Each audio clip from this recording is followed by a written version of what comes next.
Buenas tardes, muchas gracias por acompañarnos en esta nueva edición de Conversaciones con Mirada Sur. Mi nombre es Martín Aguirre y soy Latin American Fellow en el Archbridge Institute y editor y jefe de Mirada Sur y del diario El País de Uruguay. Nos juntamos hoy para conversar a raíz de las recientes elecciones en Argentina, tener una conversación con gente que entiende lo que está pasando para entender un poco la magnitud de los resultados electorales y el impacto que puede tener tanto en Argentina como en el resto de América Latina. En esta ocasión, para conversar, vamos a tener en primer lugar a Axel Kaiser, Senior Fellow de Archbridge, fundador y director de la Fundación para el Progreso de Chile, y uno de los intelectuales más relevantes en Hispanoamérica. Contamos también con la presencia de Agustín Echevarri y Aldo Abram, director general y director ejecutivo respectivamente del think tank Libertad y Progreso de Argentina. Libertad y Progreso es de los think tanks con mayor trayectoria y mayor relevancia en el país, y es una de las organizaciones más responsables del cambio en la ventana de Overton en el país hacia el cambio de rumbo económico y político que se está viviendo en este momento en este país. Y desde Estados Unidos nos acompaña también el presidente del Atwood Institute, Gonzalo Schwartz. Muy bien, vamos a empezar entonces con las preguntas. Y voy a tirar así una media general. Me van diciendo, no sé si querés empezar vos, Axel, seguimos por Agustín y Aldo, pero me gustaría tener una primera evaluación del resultado victoria de Milei este domingo. Bueno, era una especie de referéndum entre dos modelos de sociedad y economía, básicamente, que era o reafirmar el compromiso con la libertad económica, el Estado de Derecho que representa mi ley, o volver atrás al socialismo, al estatismo, al colectivismo corrupto de lo que hemos conocido históricamente con el peronismo y especialmente con el kirchnerismo. Así lo veo yo, porque si le iba mal al gobierno, si se hubiera comido una derrota importante el gobierno el domingo, la verdad es que habría sido muy difícil imaginar que pudieran haber seguido con éxito adelante. Eh, y en consecuencia eso motivó a muchas personas a ir a votar y apoyar al gobierno de Milei, porque son personas que están convencidas de que el país no puede retroceder hacia lo que ya han probado mil veces y ha fracasado mil veces.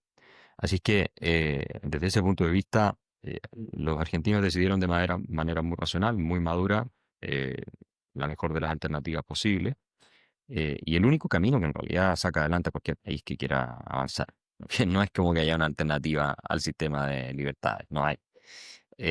Y bueno, para nosotros es una victoria enorme y estamos muy contentos de que haya ocurrido. Ahora, la explicación de todos los factores que llevaron al triunfo son múltiples. La voy a dejar ahí, Aldo y Agustín pueden comentarlas, pero en términos gruesos, macros, prueba que también hay una transformación cultural muy profunda hacia las ideas de la libertad en Argentina y que esa es sostenible por muchos años, yo creo. Agustín, ¿cómo lo ves tú? ¿Crees que tiene que ver con una transformación cultural o es la coyuntura? ¿Cómo lo viste tú? Yo creo que es una cuestión estructural y lo veo tal cual como lo dice Axel. Creo que es una batalla entre dos sistemas, que hay que entender la magnitud que tiene esto. Por ejemplo, cuando uno mira los resultados electorales que tuvieron alguna sorpresa, por ejemplo, agosto del 2019, donde gana el kirchnerismo, sorpresivamente por muchos puntos en una primaria presidencial, al día siguiente, recordemos que las elecciones son un domingo en Argentina. Es decir, que la situación económica es exactamente la misma, la del viernes, que la del lunes. Bueno, cuando gana el kirchnerismo, cayó 37% la bolsa al día siguiente. O sea, más de lo que cayó la bolsa de Ucrania cuando entró en guerra con Rusia. Digo, para tener una comparación, ¿no? Y lo que pasó en septiembre de este año, que fue una elección que ni siquiera fue primaria, sino que fue una elección local de la provincia de Buenos Aires para cargos locales, pero fue sorpresiva y con 14 puntos de distancia a favor del kirchnerismo. Al día siguiente, la bolsa cayó 13% y los bancos cayeron 30%. Y ahora ocurrió lo contrario. Ahora ganó el fin de semana y el lunes la bolsa argentina subió 22% y los bancos subieron 40%. Entonces fue una recuperación fenomenal. ¿Por qué es esto? Porque el kirchnerismo no es solamente un partido de izquierda, sino que es un partido de izquierda antisistema. Es un partido, es peor que Lula en Brasil o que los socialistas, por supuesto, en Chile, porque es un partido que te dice que no va a pagar la deuda externa. O sea, el candidato, el principal candidato que tuvieron hoy en las elecciones el domingo pasado, decía que la deuda es impagable. Y te lo dice un partido que no ha pagado la deuda muchas veces. Y que no solo no la ha pagado, sino que durante 5 años ni siquiera se sentaba a conversar con los acreedores. Eso lo hay que comprender. Por eso la magnitud de la victoria es enorme, porque el 75% de la gente no votó al kirchnerismo, ¿no? O sea que hay una victoria muy grande, el 42% votó por La Libertad Avanza, y después hay un montón de otros partidos, pero el 75% no votó al Partido Populista.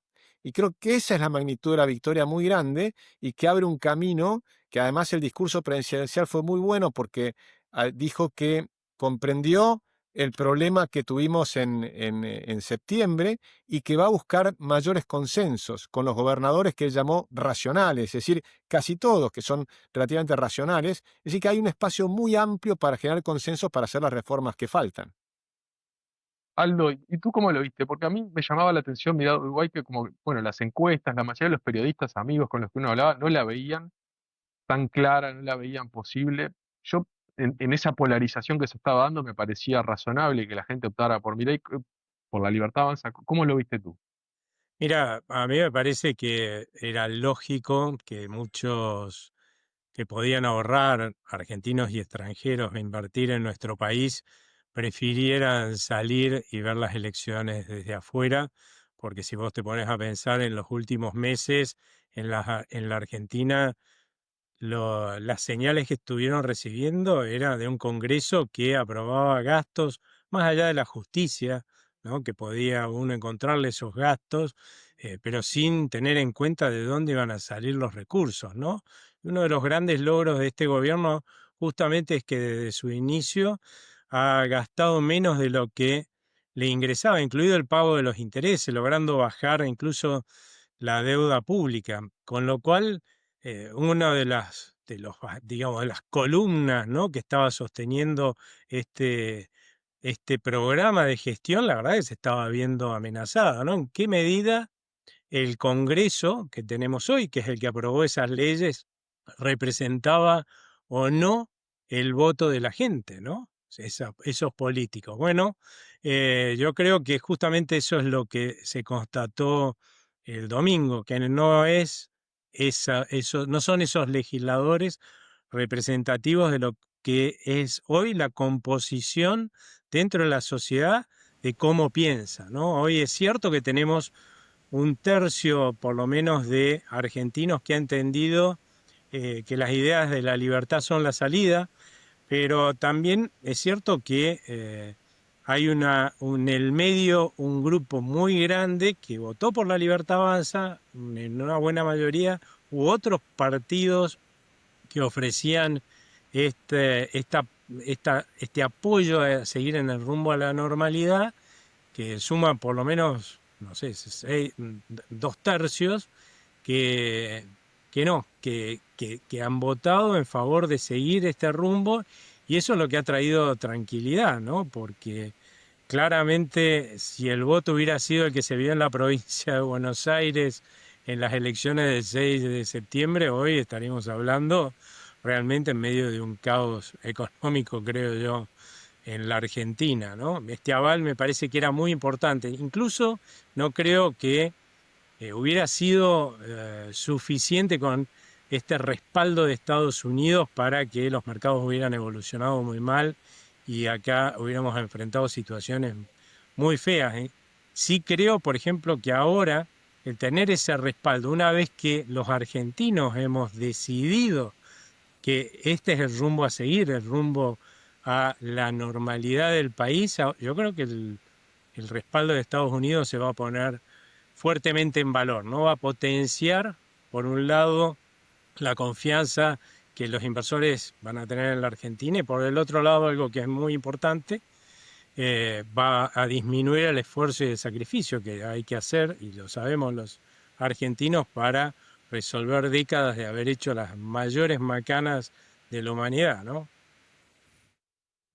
Axel, estábamos justo hablando ahora en la previa sobre también que en poco tiempo tenemos elecciones en Chile. ¿Vos crees que este resultado tiene algún impacto en la campaña electoral de Chile? ¿Puede tener algún efecto en la política chilena?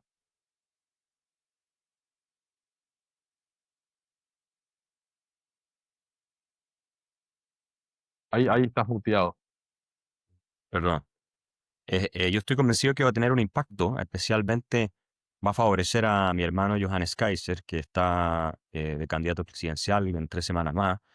Y eso por la sencilla razón de que las ideas libertarias que encarna Milei están muy asociadas al apellido Kaiser, en este caso a mi figura, que tengo un nivel de conocimiento muy parecido al de mi hermano Johannes en el caso de Chile, ¿no? Yo partí mucho antes que él en esto. Él llegó a política hace 3 años atrás. Él vivía en Europa y ahora vive en Chile como diputado.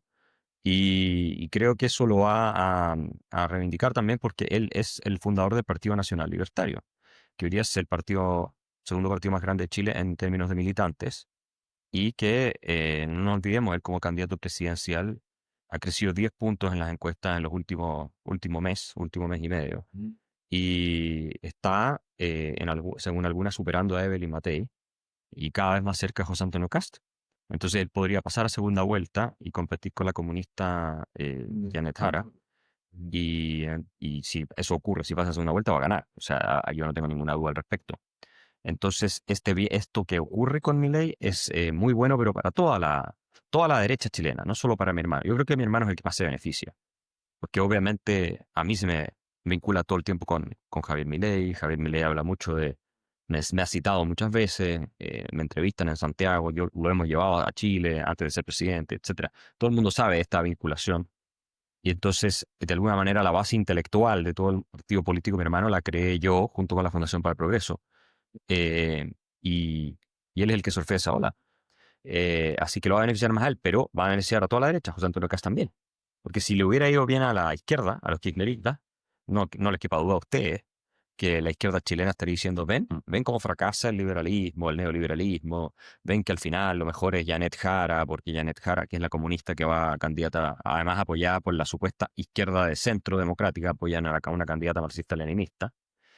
O sea, habría sido un festín para la izquierda chilena y toda la izquierda latinoamericana. Y no solo acá, incluso en Europa, en todas partes, habría sido un festín para la gente que detesta el liberalismo económico y las reformas que está haciendo Milei, el establishment europeo, toda esa gente, pero especialmente en Chile. Entonces, a mi modo de ver, esto nos da lo que en aviación se llama viento de cola. O sea, ¿viste? Cuando los aviones van con viento de cola, andan más rápido que lo que andarían con el viento en contra, y llegan antes a destino. Yo pienso que eso es lo que está ocurriendo ahora. Sí, justamente en Uruguay ahora han empezado a aparecer los videos de los días previos a la elección donde ya gente muy de izquierda decía, bueno, el liberalismo dura 2 años, ese tipo de cosas, ¿no? Pero Gonzalo, vos Bueno, desde Estados Unidos, déjame decir una cosa, Martín. Yo escribí sí, una columna en el diario El Mercurio el día sábado, en el Mercurio de Chile, y me la jugué porque dije, Milei no solo iba a conseguir el tercio que necesitaba para sostener los vetos, sino que además le iba a ir probablemente mucho mejor que eso.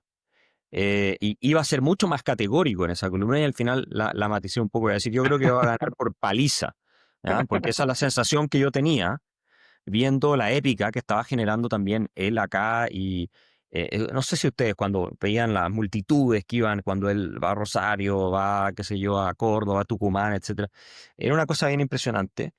Y por una serie de razones yo pensaba que eso iba a ocurrir.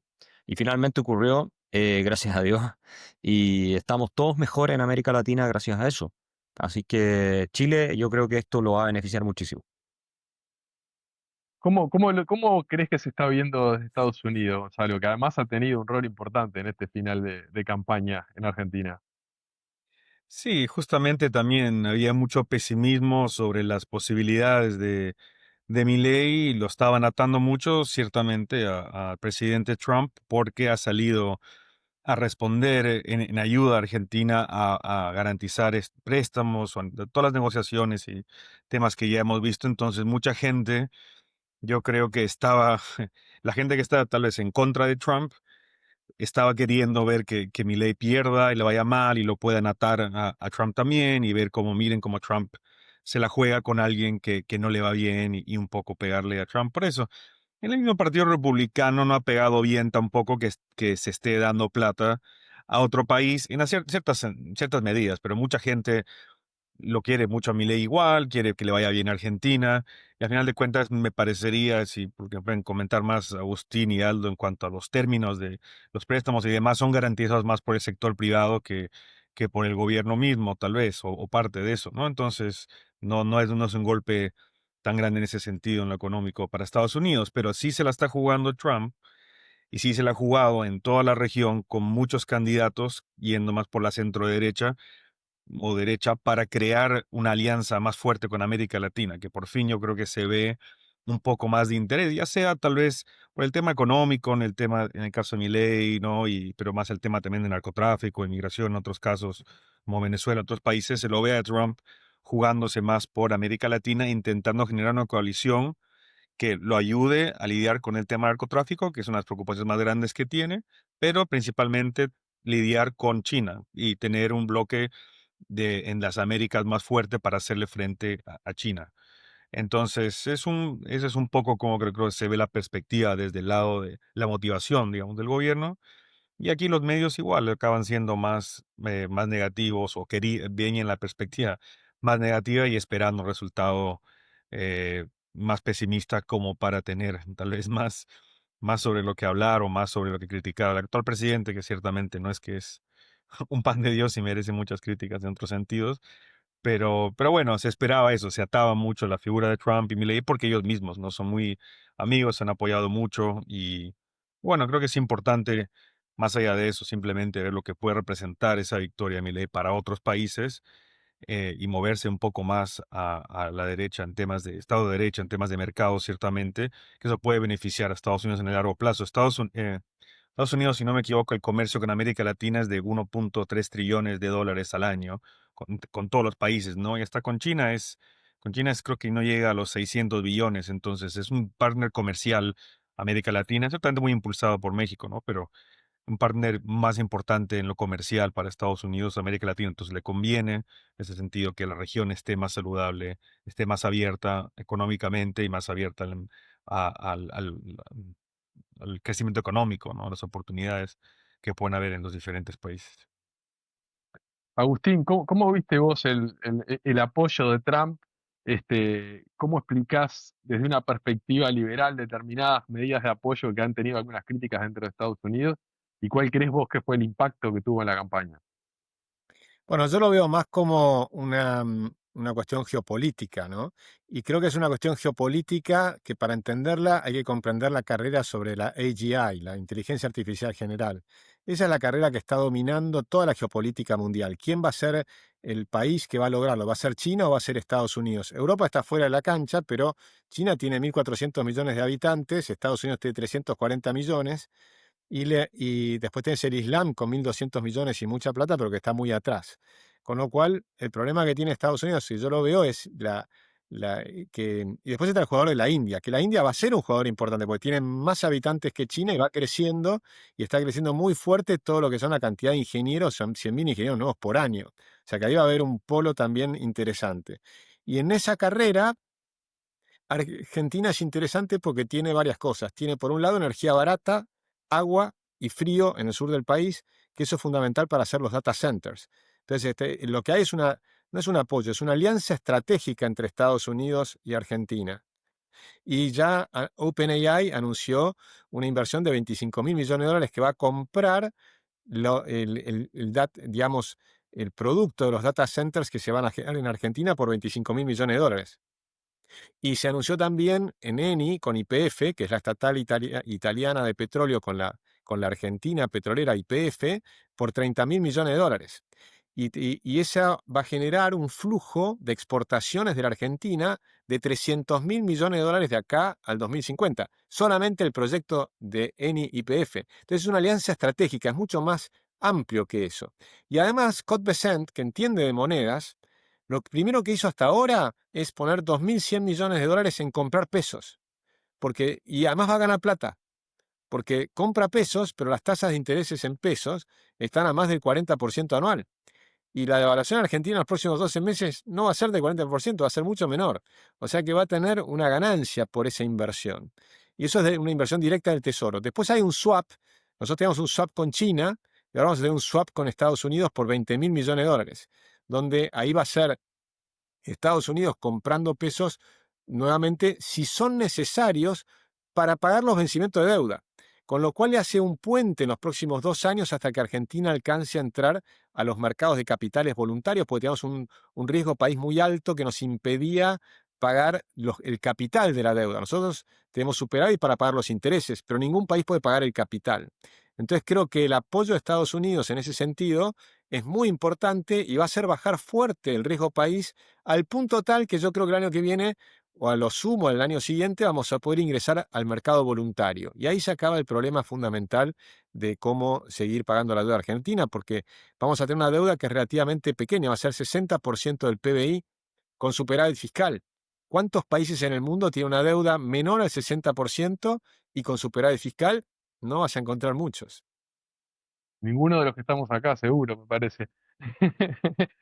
Aldo, una pregunta es, eh, no sé si a Axel le pasa lo mismo, pero desde Uruguay, mirando la política de la economía argentina, es impresionante lo que estabilizó, algunos logros de este gobierno en apenas 2 años, ¿no? Sin embargo, cuando uno ve el debate en Argentina, es como que no se percibe tanto eso, ¿no? Lo que se logró en materia de estabilización de la inflación, a temas sociales como lo de los piquetes.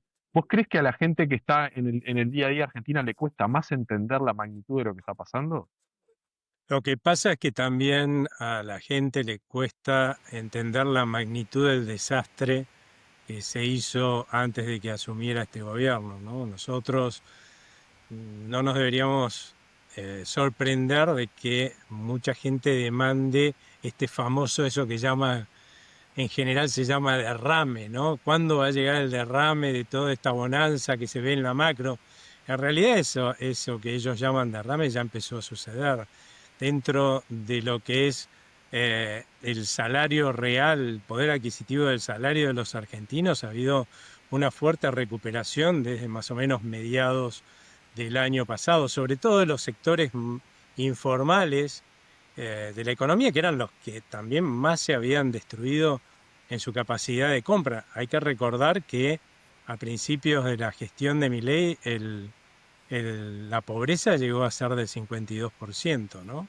Y a esta altura debemos estar en cerca del 30% de pobreza. Hubo una fuerte caída de pobreza. No se podría haber dado esa caída si no hubiera habido un aumento grande de lo que es el poder adquisitivo de la gente. Ahora, la realidad es que si uno compara con cuando empezó la debacle, creo yo, a partir de 2017, que es donde se tuvieron los índices más altos de poder adquisitivo de los argentinos, eh, e incluso contra lo que es el principio del 2023, ¿no? Donde ya la destrucción de los salarios se transformó en debacle realmente, porque empezó la recesión, empezó a acelerarse fuertemente la inflación, y sí, incluso contra el inicio de 2023,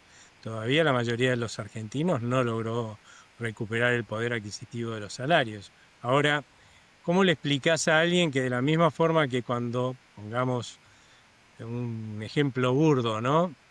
Empezó la caída de su poder adquisitivo allá por principio del segundo trimestre del 2023 con la anterior gestión, no es que pasó de cubrir todo el mes a cubrir menos de 20 días, como estaba cubriendo por ahí a principios del 2024 de un día para el otro, ¿no? Lo que sucedió en ese momento es que pasó al mes siguiente estaba cubriendo 29 y después 28, 27 y así hasta que a principios del 2024 cubría no más de 20 días, ¿no? Bueno, la recuperación lamentablemente tampoco es mágica, ¿no? Uno va aumentando su capacidad de compra en la medida que la economía va mejorando, en la medida que la inflación se va desacelerando y es de a poco también.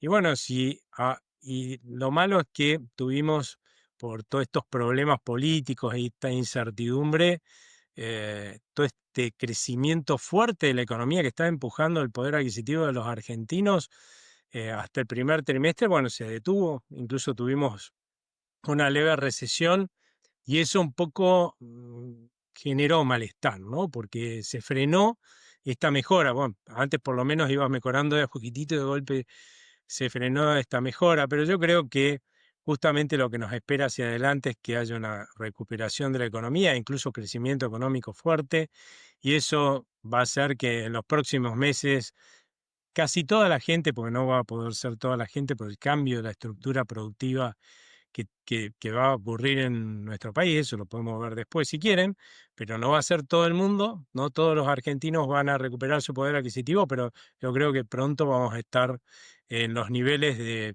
inicio del 2023 y bueno, y después tendiendo a buscar los máximos que alcanzamos los argentinos, ¿no? O sea que esto sí está funcionando, lo que pasa es que no hay magia, ¿no? Axel, hablábamos recién de la situación de Chile, pero bueno, hemos tenido recientemente elecciones en Bolivia, donde también ha quedado muy relegada a la izquierda. Después tenemos Colombia y finalmente Brasil, que es tal vez el campo de batalla más determinante para la región.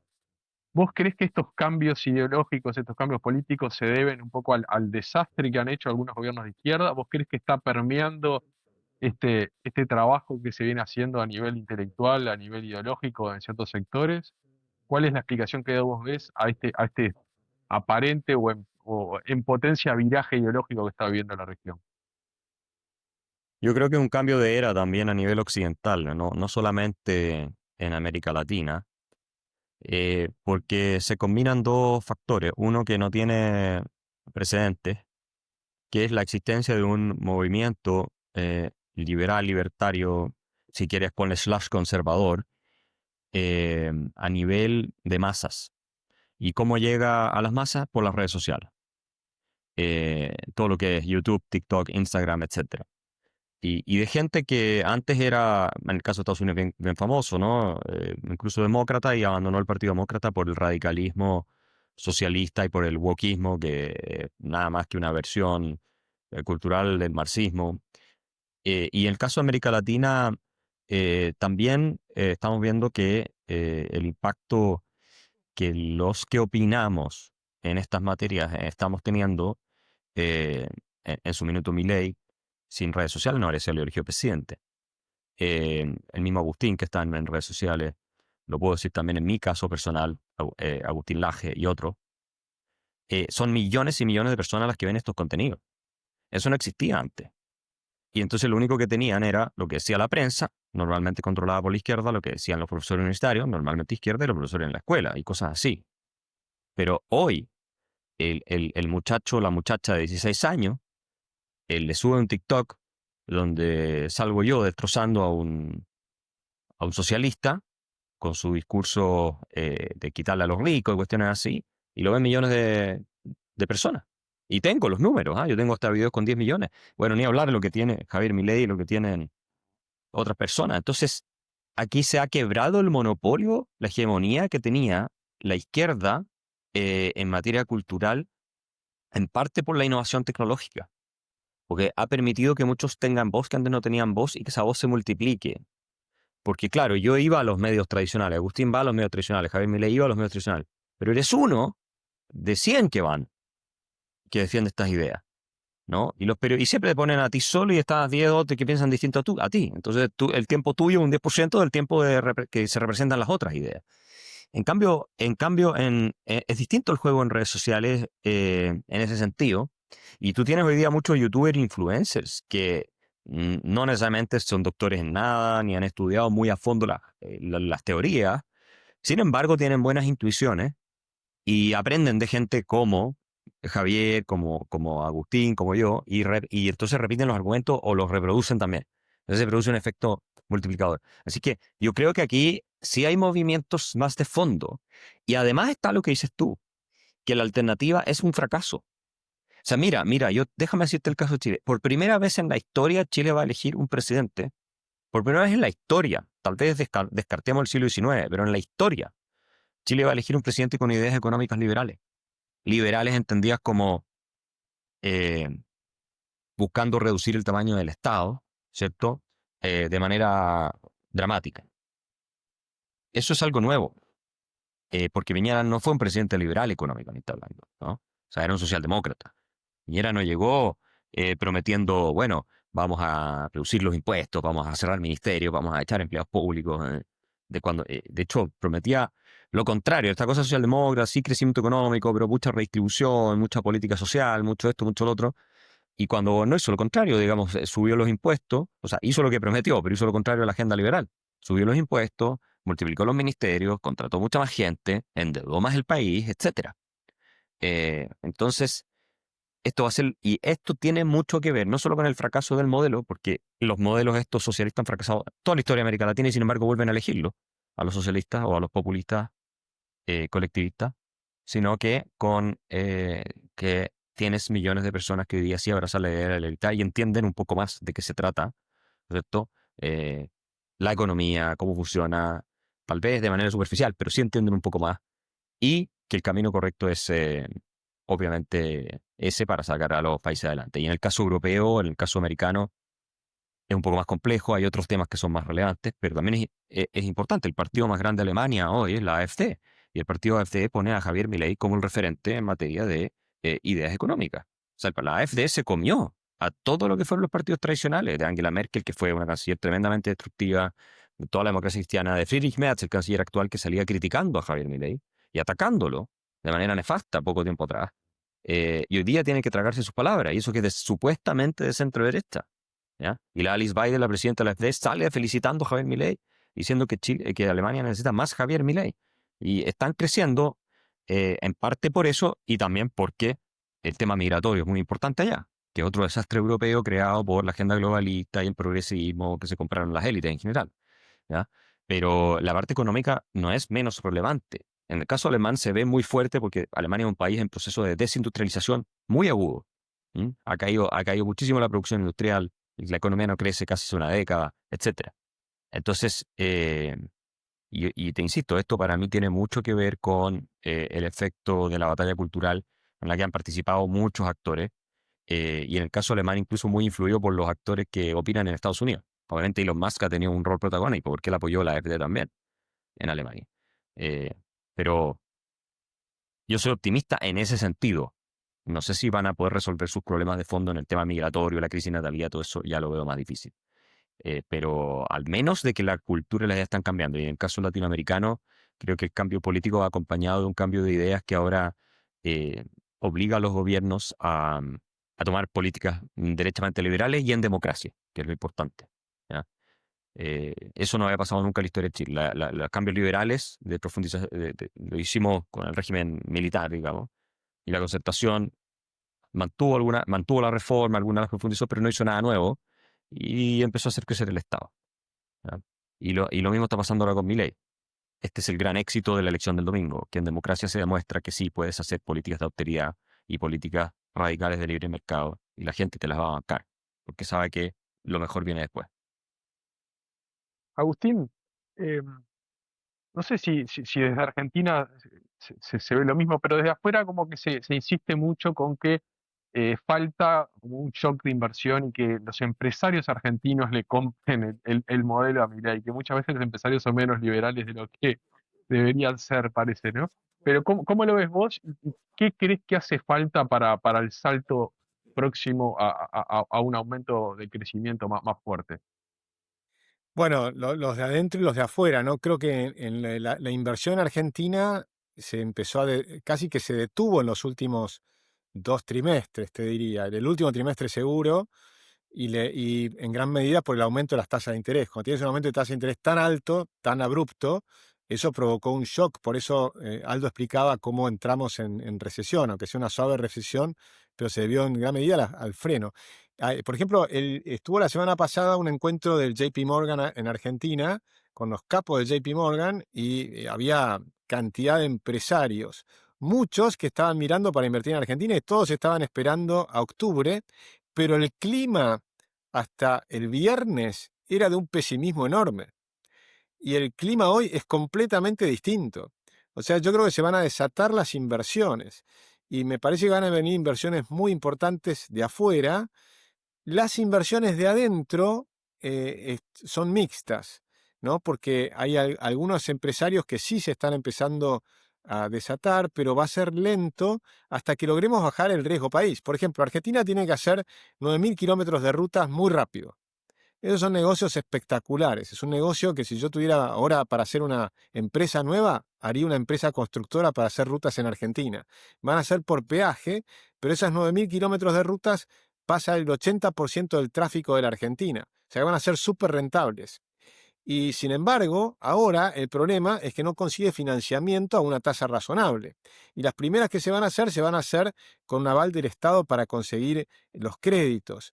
Pero una vez que el riesgo país baje, yo creo que eso se va a desatar y vas a ver inversiones muy importantes. En minería sí se están dando inversiones con un esquema especial que se llama RIGI, es un régimen para las grandes inversiones, que se está haciendo para Vaca Muerta, donde sí hay inversiones muy grandes, y empieza en minería. Para darse una idea, nosotros tenemos la misma cordillera que Chile, divididas por las altas cumbres divisorias de aguas.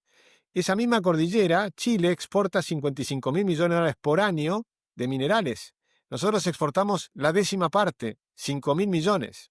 Es decir, que el crecimiento que vamos a tener en minería va a ser extraordinario. Ya hay inversiones. Un solo proyecto minero como el de Vicuña, que ya se está tomada la decisión de hacerlo y que se va a hacer en Argentina, van a ser probablemente cerca de 15.000 millones de dólares de inversión. Pero ya con las inversiones iniciales va a generar un flujo de exportaciones de 1.000 millones de dólares solamente ese proyecto. Sumarlo al de Eni con YPF, sumarlo al de OpenAI. Yo creo que se va a venir un escenario de crecimiento progresivo, como se dio también en China. China tardó bastante tiempo en salir. Recuerdo cuando vino Deng Xiaoping, la primera década entraron apenas 700 millones de dólares por año a China. La segunda década entraron 7.000 millones de dólares por año. La tercera década entraron 70.000 millones de dólares por año. Se fue multiplicando por 10 cada 10 años. Es decir, que son procesos de acumulación de inversiones, sobre todo las que son de afuera. Y el de adentro, cuando cambia el clima, que ahora cambió abruptamente, de un pesimismo atroz, ahora a un cierto optimismo, pero que todavía está en discusión porque va a haber gente que perdió mucha plata apostando en contra de, digamos, del peso argentino, con tasas de interés muy altas. Incluso van a quebrar empresas porque apostaron mal. Y el que va a ganar va a ser Scott Bessent. Entonces ahí tenemos un tema. Y creo que una vez que pase ese periodo, vamos a tener un desarrollo muy grande.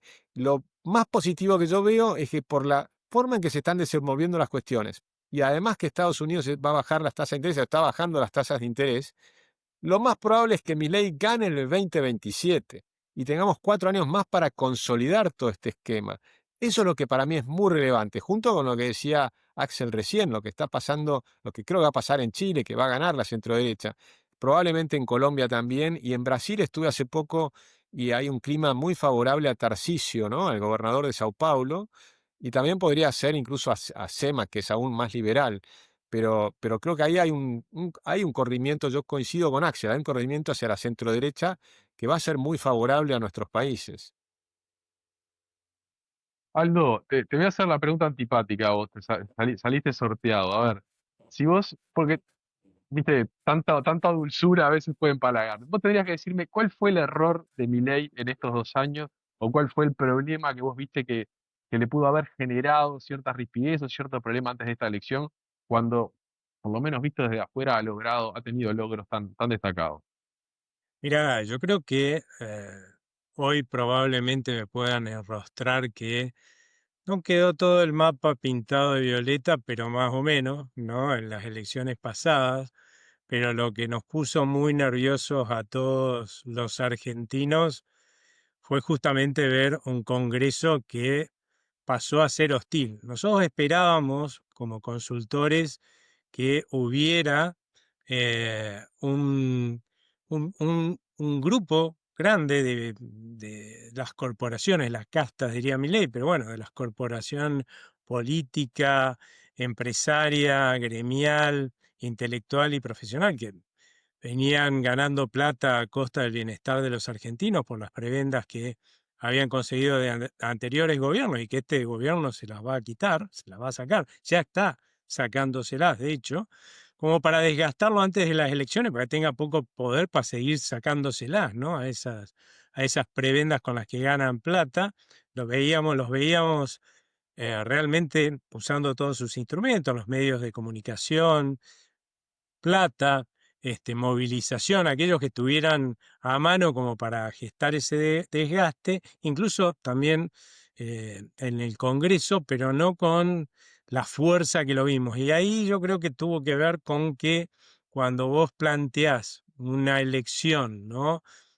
Contra tus propios aliados, porque una cosa que hay que destacar es que con muy poco poder político formal, la gestión de Milei logró hasta principios de este año una gran gobernabilidad, ¿no? Más allá de que de los modos de Milei no es que no hubo diálogo, porque si no hubiera sido todo el tiempo a cara de perro, ¿no? Y no hubiera pasado mucho de lo que pasó en la Argentina. Pero bueno, una vez que vos entras en una elección y a tus aliados le decís que le vas a pintar la provincia del color de tu partido, no les debe haber gustado mucho, ¿no? Entonces han hecho mucho daño, lamentablemente más que al gobierno por lo que se vio en las elecciones, a todos los argentinos, porque eso es lo que generó tremenda fuga de capitales, no es casualidad esta suba de la tasa de interés que planteaba hace un rato se dio en la Argentina, ¿no? Si estamos argentinos y extranjeros sacando ahorro e inversiones de la Argentina, obviamente que hay menos créditos, o sea, la tasa de interés tenía que subir, estábamos desfinanciando nuestra demanda interna, los argentinos como forma de sobrevivencia, nosotros tenemos esquemas de sobrevivencia que en el mundo no se entienden, pero bueno, por eso no nos hemos extinguido, si no ya seríamos como los dinosaurios, ¿no? Con lo que nos ha pasado durante décadas. Y bueno, uno de esos mecanismos es, nosotros vemos que se viene la noche, ¿no? Viene un problema hacia adelante y lo primero que hacemos es dejar de consumir, de invertir para comprar dólares, ¿no? Y eso lo viste en la suba espectacular del dólar que tuvimos en los últimos meses reflejado, pero de vuelta, si estamos dejando de consumir e invertir para comprar dólares, la demanda interna también se desploma, ¿no? Así que evidentemente hemos pagado un costo alto los argentinos en términos de bienestar. Esto también genera incertidumbre, esta incertidumbre que todavía estamos viendo, porque tanta volatilidad en un país no es buena, pero bueno, es lo que se viene a resolver, ¿no? Este fue un país absolutamente volátil en todos los términos durante décadas. Pretender que todo se resuelva en un año y medio hubiera sido un milagro. Y nosotros los liberales no creemos en milagros, Milei no cree en milagros, de hecho prometió cuando fueron las elecciones del 2023 que este país lo iba a sacar adelante, pero con esfuerzo y sacrificio, sin varitas mágicas como prometían los anteriores gobiernos. Bueno, es lo que se está haciendo y va a llevar tiempo. Nosotros tenemos fama de estafadores seriales. 9 veces dejamos colgado de un pincel y sin pagarle la deuda a argentinos y extranjeros. No va a ser fácil esto, pero si seguimos por este rumbo, yo creo que justamente vamos a ser un ejemplo para el mundo, ¿no? Porque si un país que tiene un prontuario como la Argentina logra salir adelante y resolver todas las macanas que se hicieron acá, que somos un laboratorio ideal para cualquier economista científico, porque vos decís, bueno, a ver qué macanas, si hacemos esta macana, ¿qué pasaría en un país? Bueno, mirá la historia argentina, seguro que nosotros lo hicimos a esa macana y seguro que nos fue muy mal, ¿no? Si nosotros logramos con las ideas de la libertad resolver todos los problemas que hemos generado durante más de 80 años, y yo creo que cualquiera puede resolver los pequeños problemas que tiene el resto del mundo, ¿no? La plata tiene mala memoria, dicen también, ¿no? Pero a ver, Gonzalo, después de este empuje de optimismo que nos da Aldo, este, me interesaba lo que vos decías de que cómo América Latina ha entrado de manera algo inesperada en las prioridades de política exterior de Estados Unidos, ¿no? ¿Vos lo percibís eso en los foros, en las conversaciones, más allá del tema chino?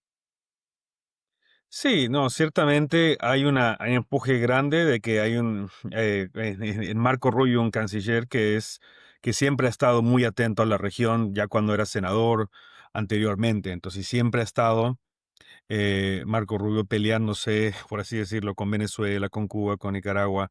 Entonces, él ha dado un empuje muy grande a la política exterior americana para mirar al patio, o sea, para mirar a la región, al patio trasero que con problemas desde México, Venezuela, narcotráfico, con temas de inmigración, obviamente también que ya generaba un cierto empuje negativo de todos los sectores aquí, o sea, Biden acaba perdiendo en gran parte también por la política de fronteras abiertas y sí, puede ser que muchas cosas que se estén haciendo ahora tal vez sean un poco extremas, pero era mandato de la gente, y creo que todavía sigue siendo, ¿no? Pero todo eso dio lugar a que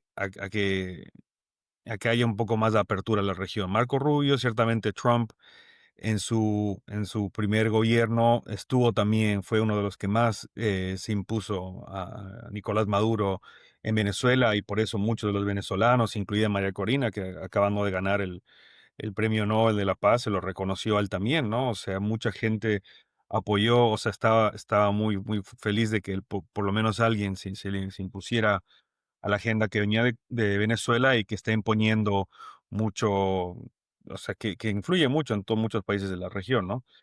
Pero sí, yo creo que debería haber, como dice Agustín o Axel o Aldo, más que nada escuché a Agustín, el tema de la inversión económica que pueda haber, el capital humano que hay mucho en la región también debería poder aprovecharlo todas las empresas americanas para ir a invertir en la región. Hay muchas, muchas oportunidades que no se pueden ver, que no hay en otros lugares. Y yo creo que hay que aprovechar eso y eso un poco lo ve el gobierno actual. Y sí, ciertamente tienen otras prioridades también, ¿no? Como el conflicto en Medio Oriente, con el conflicto con Rusia y Ucrania y obviamente su pelea constante con China. Pero justamente creo que eso también puede motivar a que hayan, como decía al principio, más lazos estrechos del gobierno actual con la región, pero como también decía, muy impulsado por el liderazgo de Marco Rubio y su historial con América Latina. Axel, llevamos 46 minutos. Me parece que está bueno cerrar contigo, que sos el Senior Fellow de Archway. A ver, generalmente en los foros liberales, libertarios, hay un tono siempre como de minoría, como de desencanto, como de medio tristón, ¿no? Ahora estamos en otra era. ¿Cómo ves vos los próximos años y cuál crees que es el desafío que tienen las ideas de la libertad para poder plantearse en el centro de la cancha, digamos, y ser realmente los que marquen la línea política del continente en los próximos años? Yo pienso que estamos entrando en una posible época dorada para nuestras ideas.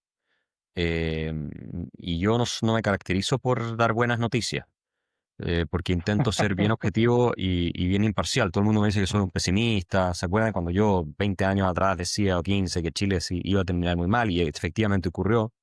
Eh, y no creo equivocarme en este análisis. Si hacemos las cosas bien nosotros, si mantenemos la épica y el discurso y formando gente y la batalla cultural, podemos llegar a tener algo así como un porcentaje mayoritario de nuestras poblaciones que tiene un sentido común liberal, pro mercado, pro Estado de Derecho y anticomunista, antisocialista.